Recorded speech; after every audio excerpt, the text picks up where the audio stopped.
দেখতে বাজে হয়ে যাবে, এই জন্য কলম সেটটা দিয়ে আঁকার চেষ্টা। যারা একটু স্কুলে ড্রয়িং প্রতিযোগিতা ড্রয়িংয়ের বাইরেও কিছু আঁকতে চাচ্ছ তাদের জন্য কিন্তু আজকের ছবিটা খুবই ভালো হবে। যারা এক ধরনের ড্রয়িং আঁকতে অনেক বিরক্ত তাদেরকে বলবো আজকের ড্রয়িংটা কিন্তু তোমরা অবশ্যই করতে পারো, আর ড্রয়িংটা তোমাদেরও পছন্দও হবে, অনেক সুন্দর এবং কিউট। আমি কিন্তু আমার ড্রয়িংগুলোর ফার্স্ট থেকে একদম লাস্ট পর্যন্ত সব কিছু ক্যামেরার সামনেই করে থাকি এবং মুখে তোমাদেরকে সব কিছু বুঝিয়েও দিই। এই জন্য আমার মনে হয় আমার ড্রয়িংগুলো দেখে তোমাদের আঁকতে কোনো ধরনের অসুবিধা হওয়ার কথা না। এই জন্য আমার ড্রয়িংগুলো যদি তোমাদের কাছে ভালো লেগে থাকে তাহলে অবশ্যই আমাকে কমেন্টস করে জানাতে ভুলবে না। এখানে প্রথমে আমি একটা মেয়ে এঁকে নিচ্ছি, দোনোটা হাতে আমি উপর সাইডে করে এঁকে নিব। এখানে মেয়েটার ড্রেসটাও সম্পূর্ণটা আমাদের আঁকার লাগবে না, বাকি অংশ ফুলের জন্য দেখা যাবে না। এখানে উপরের সাইডে আমি দুইটা হাত এঁকে নিচ্ছি, আর আমি এখানে সিডি মার্কার দিয়ে আঁকছি শুধুমাত্র তোমরা যাতে ভালো করে বুঝতে পারো আমার আঁকাটা, সেটার জন্য তোমরা অবশ্যই পেন্সিল দিয়ে আঁকবে, তোমাদের সিডি মার্কার দিয়ে আঁকার কোনো ধরনের প্রয়োজন নেই। এখানে আমি চোখটা একটু বন্ধ দিয়েছি আর মুখের মধ্যে একটু হাসি দিব, আর পিছনের সাইডে চুলটাকে আর একটু বাড়িয়ে দিব। এখানে আমি একটা ফুলের ব্যাগ এঁকে নিচ্ছি প্রথমে। এখানে ব্যাগটার মধ্যে আমি কিছু টিউলিপ ফ্লাওয়ারগুলো এঁকে নিচ্ছি, একটু ছোট করে আঁকবো। তোমরা যদি চাও তাহলে এখানে টিউলিপের জায়গায় গোলাপ অথবা অন্য যে কোনো ধরনের ফুল দিতে পারো। এখানে আমি একদম ক্লিয়ার করে কিছু টিউলিপ ফ্লাওয়ার এঁকে নিব। অবশ্যই একটু বড় ছোট করে আঁকবে, সবগুলো একই সিরিয়ালে আঁকবে না। মাঝখান সাইডে আমি দুইটা একটু নিচের সাইডে দিয়েছি, এরপরে যে ফুলগুলো দিব তার থেকে একটু বড় করে এঁকে নেওয়ার চেষ্টা করব। অবশ্যই ফুল আঁকার সময় সিরিয়াল বাই আঁকবে না, অনেকেই দেখি একদম সমান একটা স্কেল দিয়ে দাগ দিয়ে সমান সাইজের ফুল আঁকে, এরকম আঁকবে না, একটু এলোমেলো করে আঁকার চেষ্টা করবে, তাহলে দেখতে আর একটু বেশি ন্যাচারাল মনে হবে। এখানে ফুলের সাথে কিন্তু আমি একটু মোটা মোটা করে একটু গাছ অথবা ঘাস যেটাই বলো না কেন সেগুলো এঁকে নিচ্ছি। এগুলো একটু ক্লিয়ার করে আঁকছি যাতে করে আমার কালারটা করতে একটু সুবিধা হয়। এখানে অনেকেই ওয়াশ দিয়েও কাজ করে, ওয়াশ দিয়ে কাজ করতে পারলে ভালো, কিন্তু সবাই কিন্তু ওয়াশের কাজগুলো পারে না। এই জন্যই আমি একদম ক্লিয়ার করে তোমাদেরকে জিনিসগুলো এঁকে বুঝিয়ে দিই। আর যদি তোমাদের কোনো রিকোয়েস্ট থাকে সেটাও আমাকে কমেন্টস করে জানাতে পারো, আমি খুব চেষ্টা করব তোমাদের রিকোয়েস্টগুলো পূরণ করার। আর অবশ্যই তোমাদেরকে সবসময় বলি কমপ্লিট ভিডিওটা দেখবে, কেটে কেটে দেখবে না, কেটে দেখলে কিন্তু অনেক কিছু বোঝা যায় না। পরে দিয়ে তোমরা আমাকে কমেন্টসে জিজ্ঞেস করো যে আপু এই জিনিসটা কেমনে কি রং দিয়ে করেছেন। এই জন্য আমি তোমাদেরকে সবাইকে বলবো অবশ্যই সম্পূর্ণ ভিডিওটা দেখার চেষ্টা করবে। আমি কিন্তু ভিডিওগুলো তত বেশি লংও দিই না, মোটামুটি 10 মিনিটের ভিতরেই সবগুলো ভিডিও রাখার চেষ্টা করি। এখানে আমি পিছনে যে পাহাড়গুলো আছে একটু উঁচু নিচু করে পাহাড় দিয়েছি। এখানে তোমরা চাইলে সূর্যটা অবশ্যই এঁকে নিতে পারো পেন্সিল দিয়ে অথবা সাদা রং দিয়ে এরকম ছোট করে দিতে পারো। এটা করেই তোমরা যে কোনো কালার দিয়ে চাইলে করতে পারো। আমি এখানে জল রঙের খাতাগুলো ব্যবহার করেছি, তোমরা চাইলে আর্ট পেপারের মধ্যেও এই ছবিটা করতে পারো। সূর্যটার মধ্যে সাদা দিয়েছি, এরপর হলুদটা একটু ছড়িয়ে দিব, এরপর বাদামি কালারটা দিয়ে দিচ্ছি। এখানে কালারগুলো আমি তেমন একটা মিক্স করব না, হালকা হালকা মিক্স করব। এখানে বাদামি কালারটা আমি একটু ভালো করে ছড়িয়ে দিচ্ছি। বাদামি কালারটা দেওয়া শেষে আমি নিচের সাইড থেকে একটু খয়েরি কালারটা দিয়ে দিব।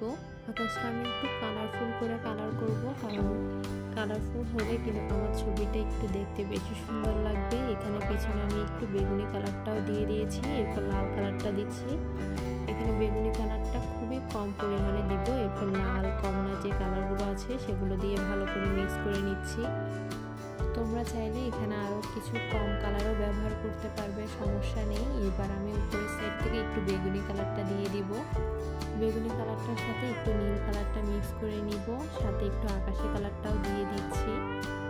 এরপর প্রত্যেকটা কালার একটু সাদার সাথে ভালো করে মিক্স করে নিব। মিক্স করার সময় কিন্তু আমি একটু হালকা কমলা যে কালারটা আছে সেটা আর একটু হলুদ কালারটা ভালো করে মিক্স করে নিয়েছি, কালারটা একটু ছড়িয়ে দেওয়ার জন্য। এরপর এখানে পাহাড়গুলো কালার করে নিব। মাঝখানের সাইডটাতে আমি একটু বেগুনি কালার দিয়ে দিয়েছি, নিচের সাইডটাতে একটু নীল দিয়ে দিব, আর উপরের সাইডটাতে সাদা দিয়ে ভালো করে মিক্স করে নিচ্ছি। এরপর দূরের যে পাহাড়গুলো আছে ওগুলো একটু হালকা কালার দিব। এখানে বেগুনি আর সাদা কালারটা দিয়ে দিয়েছি। তোমরা চাইলে কিন্তু এখানে দূরের পাহাড়গুলো আরও বাড়িয়েও দিতে পারো অথবা কালারগুলোও চেঞ্জ করতে পারবে, কোনো সমস্যা নেই। এবার সামনের পাহাড়টা সেম পাশেরটার মতনই করে নিব, নীল আকাশি আর সাদা দিয়ে। অবশ্যই কালারগুলো একটু ভালো করে মিক্স করবে, তাহলে দেখতে সুন্দর লাগবে। সবার শেষে আমি সাদা কালারটা একটু এক্সট্রা করে আবারও উপর দিয়ে দিব, যাতে আলাদা একটা লেয়ার মনে হয়। পাহাড়গুলো কালার করা শেষ, এবার ফুলগুলো কালার করে নিচ্ছি। আমি এখানে 2-3টা ফুলের কালার দেখিয়ে দিব, বাকি সবগুলো কালার সেমই হবে। এখানে গোলাপি আর সাদাটা দিয়ে মাঝখানে সাইডটা করে নিয়েছি। একই রকম সবগুলোর মাঝখানে পাপড়িগুলো প্রথমে করে নেওয়ার পর পাশের 2 সাইডের পাপড়িগুলো করবো। এখানে লাল আর যে কমলা কালারটা আছে সেটি দেওয়ার পর একটু সাদা কালারটা দিয়ে দিচ্ছি। তোমরা এখানে একটু হলুদ কালারও দিতে পারো।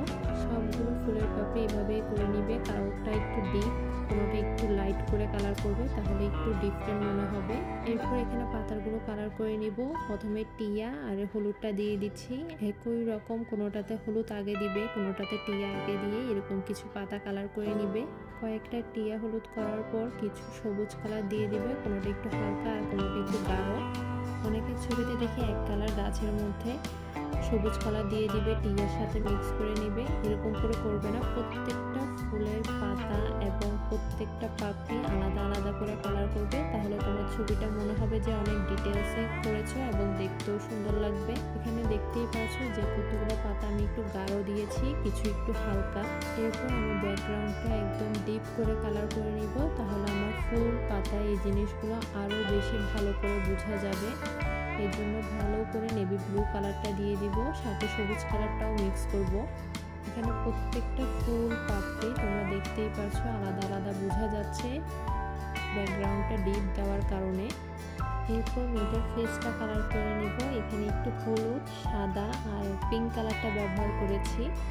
এরপর মেয়েটার ড্রেসটাও আমি একটু হালকা পিঙ্ক কালারে দিয়ে দিব। তোমরা চাইলে ড্রেসের কালার চেঞ্জও করে দিতে পারো, তোমাদের ইচ্ছা মতন কালার দিতে পারো। এখানে পিঙ্ক কালারটার সাথে সাদা কালারটা ভালো করে মিক্স করে নিব। এরপর নিচের পার্টটা একটু ডিফারেন্ট কালারের দিব। এখানে একটু হালকা কমলা, সাদা, হলুদ এই টাইপসের করে কালারটা করে নিচ্ছি।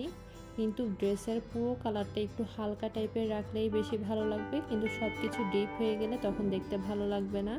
এরপর একই সাথে এখানে মেয়েটার যে ব্যাগ আছে, ব্যাগের মধ্যে ফুলগুলো অবশ্যই একই সাথে কালার করে ফেলবে। এরপর ব্যাগটার মধ্যে আমি এখানে হালকা পিঙ্ক কালার রেখেছি। মেয়েটার চুলটা আমি পুরোপুরি ব্ল্যাক না দিয়ে একটু বাদামি, হলুদ, এরপর হালকা কমলা এই কালারগুলো দিয়েছি। এরপর কালো আউটলাইনার করে নিব, একদম ব্ল্যাক রাখিনি, ব্ল্যাক রাখলে জিনিসটা দেখতে বেশি ভালো লাগবে না। এখানে আমি ব্ল্যাক কালারটা দিয়ে একটু কালো করে দিব। এরপর পুরো ছবিটা ভালো করে আউটলাইন করে নিব। আউটলাইন করার পর এখানে সাদা কালারটা দিয়ে জামার মধ্যে কিছু ভাঁজ আর ফেসের মধ্যে একটু ব্লাশন দিয়ে দিয়েছি, যাতে মেয়েটা দেখতে আরও বেশি কিউট মনে হয়। এরপর সিডি মার্কারের যে সাইডটা আমার কলমের সাইড, ওই সাইডটা দিয়ে আমি ফেসটা আবারও ড্র করে নিচ্ছি। কেউ মোটা সাইডটা দিয়ে এঁকো না, তাহলে জিনিসটা একটু দেখতে বাজে হয়ে যাবে, এই জন্য কলম সাইডটা দিয়ে আঁকার চেষ্টা করবে। আজকে এই পর্যন্তই। ভিডিওটি যদি ভালো লেগে থাকে তাহলে অবশ্যই আমাকে কমেন্টস করে জানাতে ভুলবে না। আল্লাহ হাফেজ, আবারও দেখা হবে নতুন আরেকটি ভিডিও নিয়ে।